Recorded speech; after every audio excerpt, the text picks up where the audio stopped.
Ladies and gentlemen, welcome back to the analysis of YOLENO TV.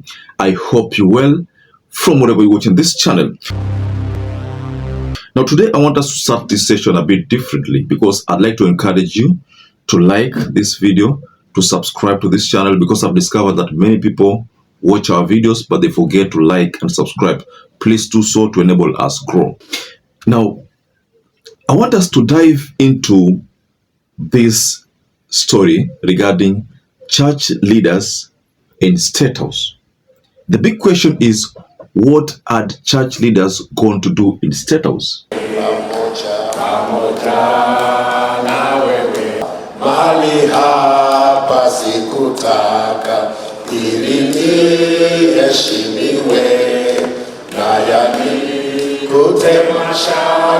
Did they go there to return the donations which Ruto had given them? Did they go there to collect more donations? What are the church leaders going to do there? Is that the right forum for the church leaders to meet William Ruto? Or should William Ruto pay a visit to the church? What are they going to do there? Now, these are so many questions that keep popping in my mind, and I believe they are also popping in your mind. The moment I saw this video of pastors, bishops, reverends trooping State House, I found myself asking myself numerous questions. What are they going to do there? Before we address those questions, ladies and gentlemen, it is very, very important that we also look at the fact that the donations which Ruto had given to these church leaders had not been returned. That is something that we need to underscore. The donation in Bungoma, the donation in Kirinyaga, the one in Nairobi, Bishop ANYOLO, and many other donations. Those donations have not been returned. Also, let me remind you that there's a big concern here with these issues of church donations. Why? Because Ruto is most likely not going to ask for these donations to be returned. The church leaders will also not return these donations without the consent of William Ruto.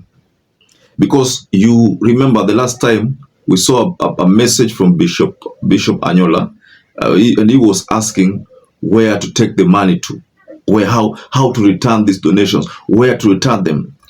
Personally, I interpreted this whole thing as political.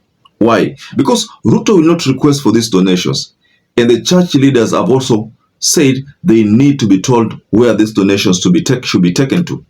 That is why you find that people like Ichung'wah was bold to make it known to Kenyans that those donations which were given to various churches have not been returned. So, are we seeing a scenario where these church leaders are exercising some doublespeak?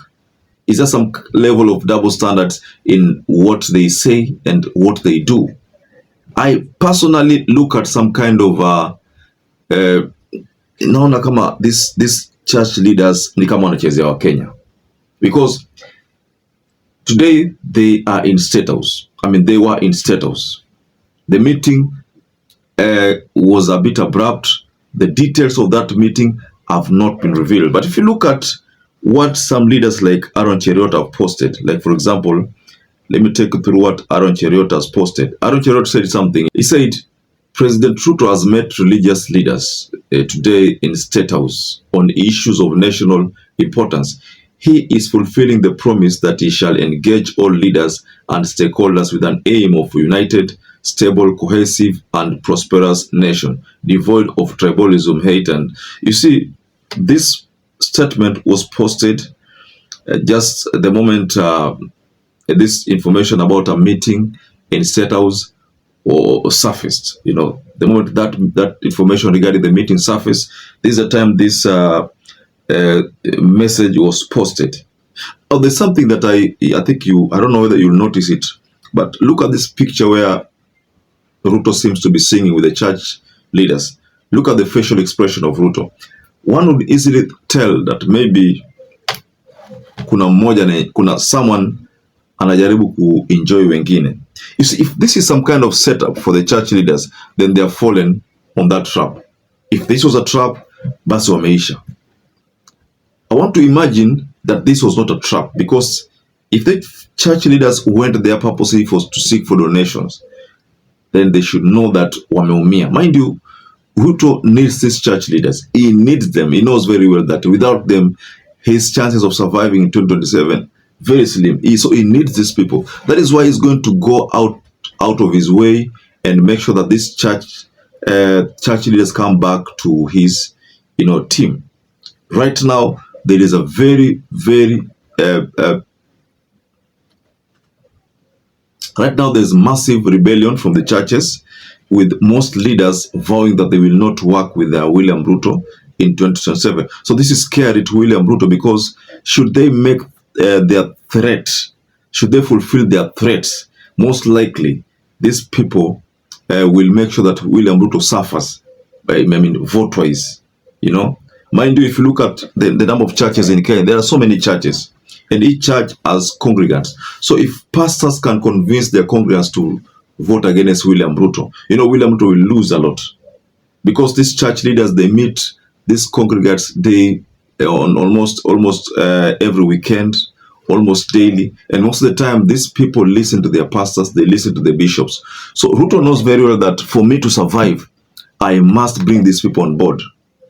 That is why you find that despite the fact that churches are trying to reject the donations, nobody seems to be returning these donations, because you can't return 7 million, 5 million. That is money they need. So it's not possible for the Catholic to return that money, because if that was actually their concern, ongekuwa sharegesha pesa saizi. But again, why did they even receive it? If at all that according to their policy, you're not supposed to receive it, why did they even receive it? Then there's also this other debate that how do you tell whether this money is from stolen coffers? There are so many concerns here regarding these donations. That is why the church is reluctant. And there is in a previous analysis that we talked about some churches like PEFA. PEFA is one of those churches that accept donations.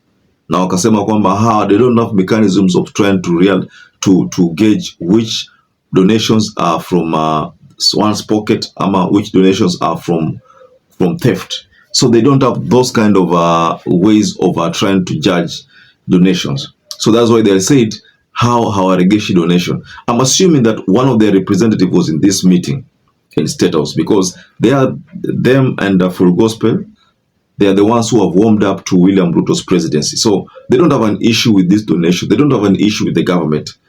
What they have an issue with probably is pronouncing how much you are giving out, because inasemekana kwamba sadaka ni siri. Now, ladies and gentlemen, just go below in the comment section and can offer a reaction regarding this meeting in State House. Why do you think Ruto convened a meeting in State House with the bishops, with the pastors, the reverends, But funny, I didn't see Nganga there, so I'm assuming Nganga did not buy the idea of paying William Ruto a visit. So, ladies and gentlemen, I'd like to rest my case there. What do you think about this development, the meeting in State House? Kindly just offer a reaction below on the comment section. So perhaps if you watch this video and you've not subscribed, take 1 second and subscribe, like this video. Until you catch up again, stay safe and stay blessed.